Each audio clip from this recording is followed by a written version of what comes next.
जिज्ञासु मित्रों, बहुत बहुत अभिनंदन है आप सभी का दिव्य सृजन में। प्रत्येक दिवस की भांति आज फिर हम यहाँ पर यह लाइव चर्चा का कार्यक्रम शुरू कर रहे हैं। और आज के लाइव चर्चा का जो विषय है, प्राणियों की उत्पत्ति कैसे हुई। जी हाँ, यह विषय श्रीमद् भगवद गीता के आधार पर है। आपको विदित है कि प्रत्येक दिवस रात्रि 9 बजे हम यहाँ पर लाइव चर्चा का कार्यक्रम श्रीमद् भगवद गीता के ऊपर करते हैं। तो 13वें अध्याय क्षेत्र क्षेत्रज्ञ विभाग योग अध्याय के अंदर 26वें श्लोक में भगवान इस रहस्य को प्रकट करते हैं कि प्राणियों की उत्पत्ति कैसे हुई। अर्थात तरह तरह के प्राणी जीव जो हमें दिखाई देते हैं, जो प्राण संपन्न है वही तो प्राणी है, जिसके भीतर प्राण है। तो इनकी उत्पत्ति कैसे हुई है, इसी बात को समझाने के लिए भगवान कृष्ण यहाँ पर इस गूढ़ विषय का वर्णन कर रहे हैं, इस गूढ़ विषय को समझा रहे हैं। तो यह जो गूढ़ विषय है कि प्राणियों की उत्पत्ति कैसे हुई, प्राणियों की उत्पत्ति कैसे हुई, ये हमें समझाने का प्रयास यहाँ पर किया जा रहा है। हालांकि चलिए हम इसको विस्तार से समझेंगे, लेकिन उससे पहले हम ये समझें कि भगवान यहाँ पर क्या कहते हैं। 26वें श्लोक में भगवान श्री कृष्ण क्या कहते हैं। यावत संजायते किंचित सत्वम स्थावर जंगमम क्षेत्र क्षेत्रज्ञ संयोगात द्विधि भरतर्षभ। अर्थात हे भरतवंशियों में श्रेष्ठ अर्जुन, स्थावर और जंगम जितने भी प्राणी हैं, चाहे स्थावर हों, स्थावर जंगम, बहुत तरह के जलचर थलचर नभचर उभयचर, बहुत प्रकार के प्राणी हैं। कुछ स्थावर जंगम जो चलने फिरने वाले हैं, जैसे पेड़ पौधे भी प्राणी हैं लेकिन वो चलते फिरते नहीं। तो हर प्रकार के जितने भी प्राणियों की कैटेगरी है, ये कैसे पैदा होते हैं। तो भगवान कहते हैं कि हे अर्जुन, स्थावर और जंगम जितने भी प्राणी पैदा होते हैं, उनको तुम क्षेत्र और क्षेत्रज्ञ के संयोग से उत्पन्न हुआ समझो। कैसे संयोग से वो उत्पन्न हो रहे हैं? क्षेत्र और क्षेत्रज्ञ के संयोग से उत्पन्न हुआ समझो। अब यह क्षेत्र क्या है भैया? प्रकृति। प्रकृति का बुद्धि, मन, अहंकार, पंच तन्मात्राएं, ज्ञानेन्द्रियां, कर्मेंद्रियां और इंद्रियों के पंच तन्मात्राएं जो इंद्रियों का विषय हैं, और पंचभूत, ये सब के सब तो क्षेत्र के अंदर ही गिने जाते हैं। पहले भी चर्चा हो चुकी है, पीछे के वीडियो में जाइए, देखिए, आपको मिलेगा। भगवान पहले ही कह चुके हैं सब के सब क्षेत्र में गिने जाते हैं। तो प्रकृति भी तो यही है, 3 गुणों से ही तो प्रकृति प्रारंभ होती है। तो क्षेत्र और क्षेत्रज्ञ के संयोग से उत्पन्न हुआ उनको समझो। किसको समझो? संपूर्ण प्राणियों को। तो संपूर्ण प्राणियों को क्षेत्र और क्षेत्रज्ञ के संयोग से उत्पन्न हुआ समझना चाहिए। क्षेत्र क्या है? यह संपूर्ण प्रकृति और संपूर्ण इंद्रिय विषय क्षेत्र है। लेकिन क्षेत्रज्ञ क्या है? इंद्रियों को प्रकाशित करने वाला, इंद्रियों को चैतन्य प्रदान करने वाला, वह जो परम चैतन्य है, वास्तविक भोक्ता रूप में क्षेत्रज्ञ है। अर्थात क्षेत्रज्ञ, क्षेत्र को जानने वाला है। यह संपूर्ण संसार, संपूर्ण प्रकृति अगर क्षेत्र है, तो क्षेत्रज्ञ क्या है? अगर संपूर्ण प्रकृति अगर क्षेत्र है, तो क्षेत्रज्ञ यह पुरुष है, क्षेत्रज्ञ यह परमात्मा है, क्षेत्रज्ञ वह चैतन्य है। उसी के कारण सारी वस्तुएं जानी जा रही हैं, उसी के कारण सारी वस्तुएं समझी जा रही हैं। तो क्षेत्र और क्षेत्रज्ञ, तो क्षेत्र और क्षेत्रज्ञ क्या होता है? यह प्रकृति और प्रकृति के साथ पुरुष का संयोग होने से, पहले भी ऐसी बात नहीं कि पहली बार, हाँ, यहाँ पर क्या है, इस श्लोक में साफ साफ लिख दिया जा रहा है कि भाई प्राणियों की उत्पत्ति कैसे हुई। बस इतनी सी बात है। पिछले श्लोकों में भी भगवान यह कह चुके हैं कि पुरुष ही भोगता है, और यह जो पुनर्जन्म की प्रक्रिया क्यों चलती है? तो पुरुष का गुणों में जो संयोग बना हुआ है, युक्तता बनी हुई है, युक्त है वह गुणों में। तो पुरुष जब गुणों में युक्त है, तो गुणों में पुरुष का युक्त होने के कारण यह संयोग बनता है कि गुणों की प्रधानता के कारण उसका पुनर्जन्म होता है, बार बार जन्म लेना पड़ता है, मरना पड़ता है। तो अब ये भगवान स्पष्ट कर रहे हैं कि नहीं, इतना ही नहीं है, सत्य तो ये है कि क्षेत्र और क्षेत्रज्ञ के संयोग से ही प्राणी उत्पन्न हो रहे हैं। तो क्षेत्र की व्याख्या प्रकृति के रूप में की गई है, क्षेत्रज्ञ की व्याख्या पुरुष के रूप में की गई है। ये पूरा सांख्य सूत्र चल रहा है यहाँ पर श्रीमद् भगवद गीता में।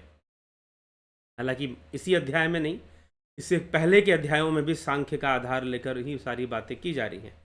तो क्षेत्र और क्षेत्रज्ञ के संयोग से ही सारे प्राणी अस्तित्व में आ रहे हैं।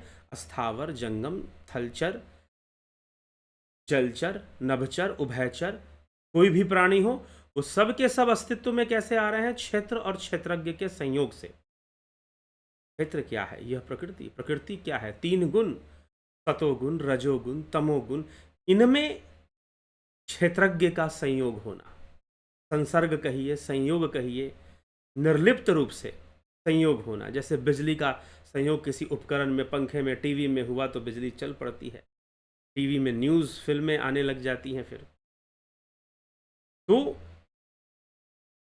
क्षेत्रज्ञ का संयोग है। क्षेत्रज्ञ इस क्षेत्र को जानने वाला है, इंद्रियों के माध्यम से वो जानने वाला भी बनता है और वो सबको सकाश देने वाला, ताकि प्रकृति कार्य कर सके। तो गुणों का विकास शुरू हो जाता है। और गुणों के विकास कब होगा? जब विषमता होगी। और जब विषमता हो जाती है गुणों में, तो गुणों से क्या विकसित होगा? महत तत्व विकसित होगा, बुद्धि का विकास हो जाएगा, बुद्धि अस्तित्व में आएगी, क्योंकि अब गुणों में भेद हो गया है, बराबर नहीं रह गए हैं। कभी सतोगुण हावी, कभी रजोगुण हावी, कभी तमोगुण हावी, ये चलता रहेगा। कभी सतोगुण हावी, कभी तमोगुण, कभी रजोगुण, ये सब हावी, ये सब चलता रहेगा। और ये सब चलने के कारण जीव को अलग अलग वृत्तियां प्राप्त होंगी। उसके ऊपर भी कभी सतोगुण हावी, कभी रजोगुण हावी, कभी तमोगुण हावी।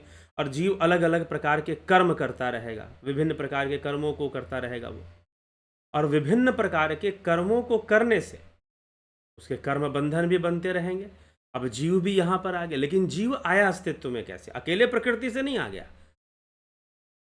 पुरुष का भी संयोग है, और वो सर्वदा है, सर्वव्यापी संयोग है, हर जगह पुरुष का संयोग है।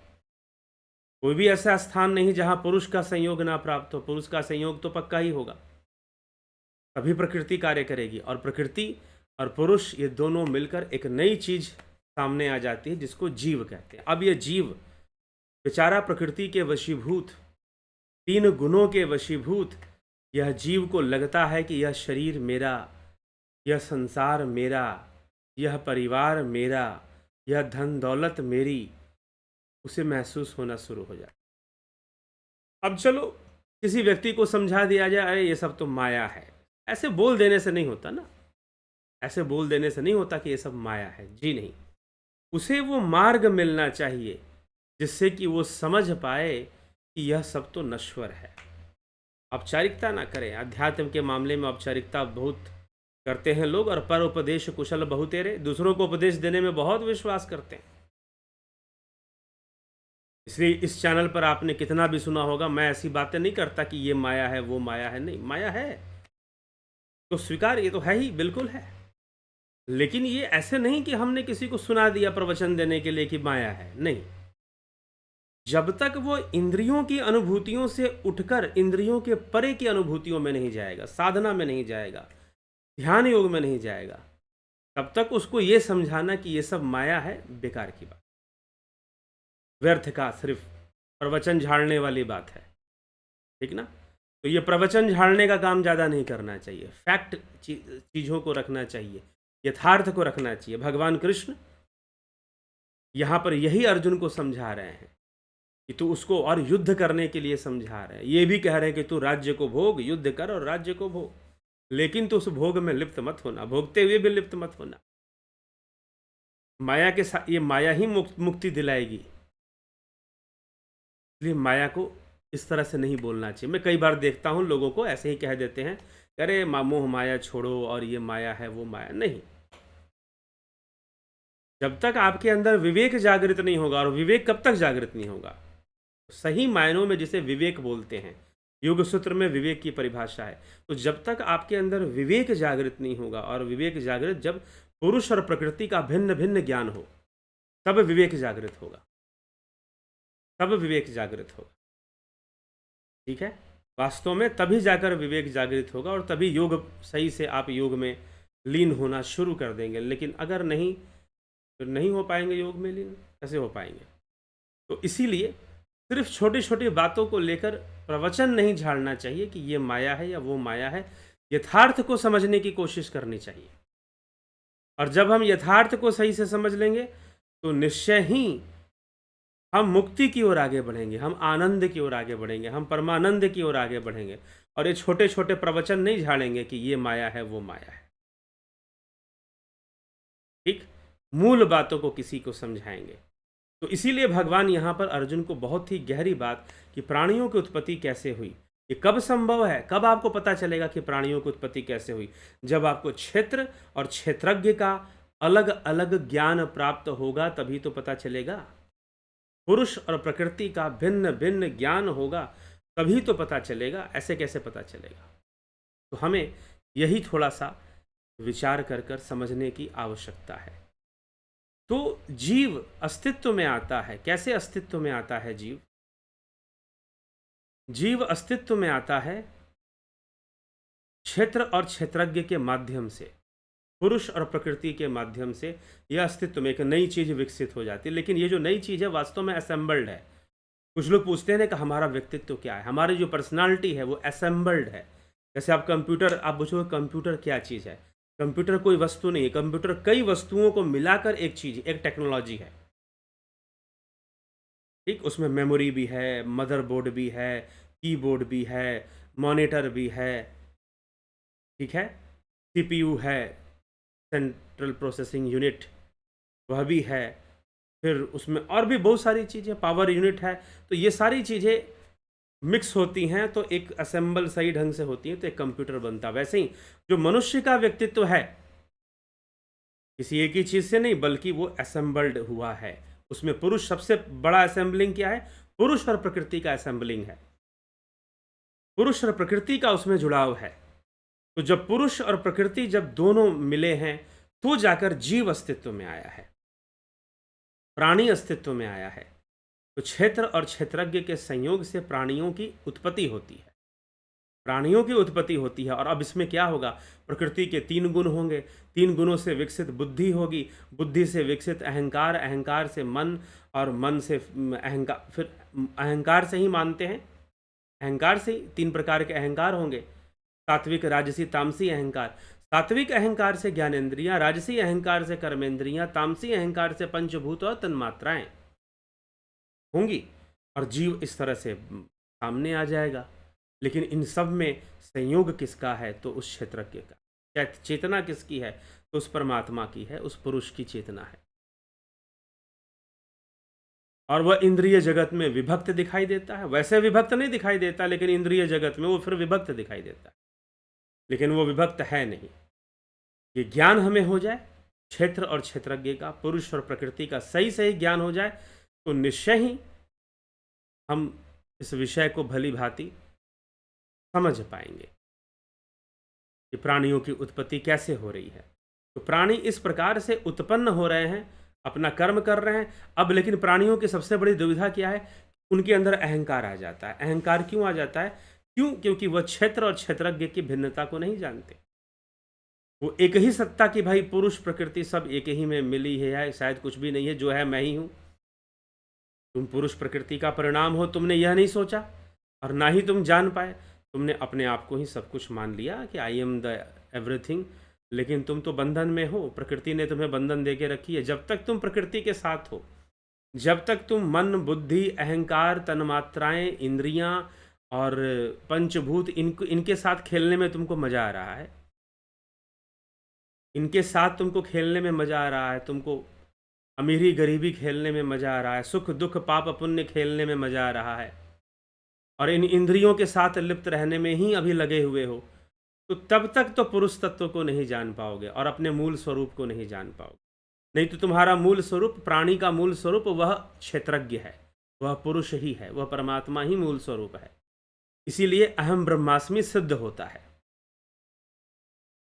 ठीक, लेकिन अहम ब्रह्मास्मि जीवन में सिद्ध हो, इसके लिए जरूरी है कि तुम ध्यान योग के मार्ग पर चलो, ध्यान योग के मार्ग पर चलो, तभी यह संभव है कि तुम्हारे जीवन में अहम ब्रह्मास्मि सिद्ध हो। और इसी अहम ब्रह्मास्मि को हम ध्यान योग से इसकी प्रैक्टिकल करने की कोशिश करें। अहम ब्रह्मास्मि कह देने से कोई अहम ब्रह्मास्मि नहीं हो जाता। तो 20 अप्रैल से यह ध्यान योग का कार्यक्रम शुरू होगा, online meditation course starting from 20 April 2023, duration 1 month, guided meditation, transcendental meditation, spiritual healing, सब आपको ज्वाइन करना है। Join Jupiter and sun membership. अगर आपको इसकी डिटेल चाहिए तो 9661802459 पर आप संपर्क कर इसका डिटेल प्राप्त कर सकते हैं। ठीक है, तो ये चीज़ हमें, ये बात हमें, ये विषय वस्तु जिस पर हम चर्चा कर रहे हैं, इसको हमें समझना चाहिए। तो चलिए इसी के साथ हम विराम देंगे। ध्यान योग के साथ और भी आप कार्यक्रमों का आनंद उठा सकते हैं। प्राकृतिक चिकित्सा का कोर्स, और अपने जीवन संबंधी कुछ प्रश्न आपको करने हो तो उससे संबंधित प्रश्न भी आप कर सकते हैं। ठीक है, तो चलिए इसी के साथ हम विचारों को यहाँ पर विराम देते हैं और कल फिर मिलते हैं 9 PM लाइव चर्चा में। बहुत बहुत आभार आप सभी का। ओम तत्सत।